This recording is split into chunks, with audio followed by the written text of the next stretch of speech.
There, Virgo. Welcome to your reading for the week of June 6th. If you hear some weird banging going on or anything like that, there's just a guy doing yard work out here. So just ignore any noises you hear during this reading, please. But yeah, this week you start out with the Two of Spades.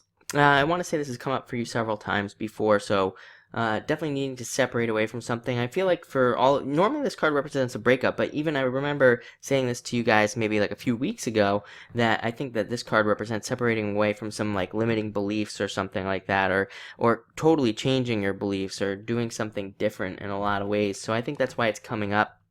A lot of you probably have already begun to move past something.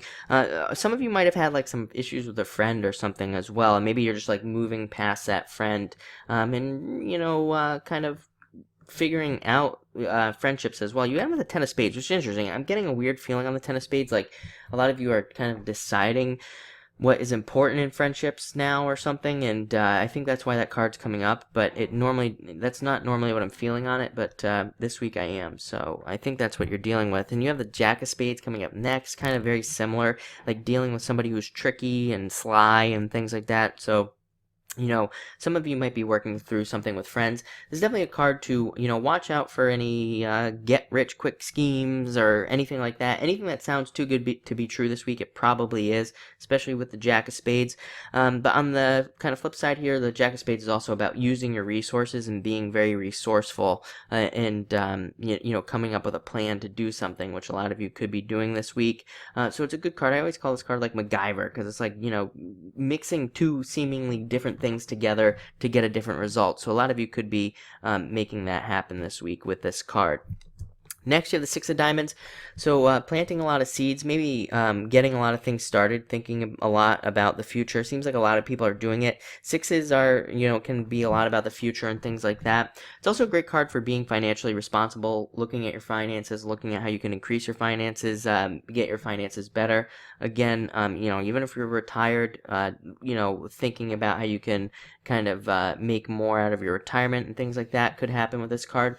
Also a good card to spend money on. Yes, I always say this card it's the card of financial responsibility under a lot of card reading systems, and by financial responsibility, the card means sometimes you have to spend money to be financially responsible.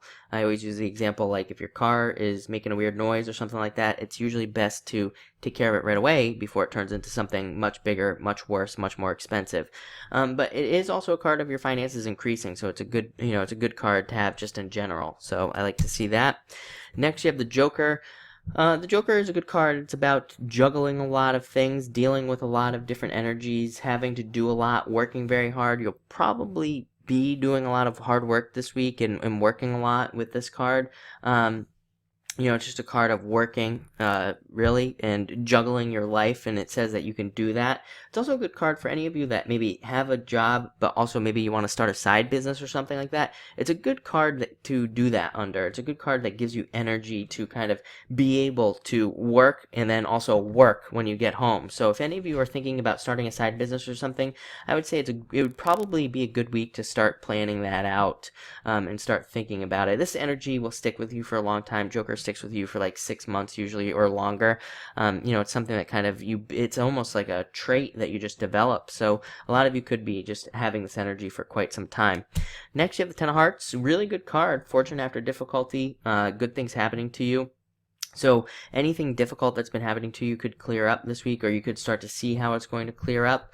Also a good card for being social and socializing, going to weddings and things like that. A lot of you could be doing that. And in love, even, it's a good card for meeting new people, getting out there. It's a card that does require work, though, if you're going to be looking for a relationship, but it does say there's a bunch of people out there, a bunch of opportunities for you to meet new people. And you end on the Ten of Spades, so transformations this week, big transformation week probably for you, experiencing new things, transforming through your past difficulties. I always say this is a card of also like kind of looking at mistakes and things like that you made in the past and figuring out how to not make them in the future in a lot of ways. So it is a kind of a good card, and it's kind of like a death card as well. It just represents transformation, so and turning into something different. So it's a positive card, I would say, in that respect. But looks like an interesting week, very good week for you as well. So thank you for watching and enjoy it.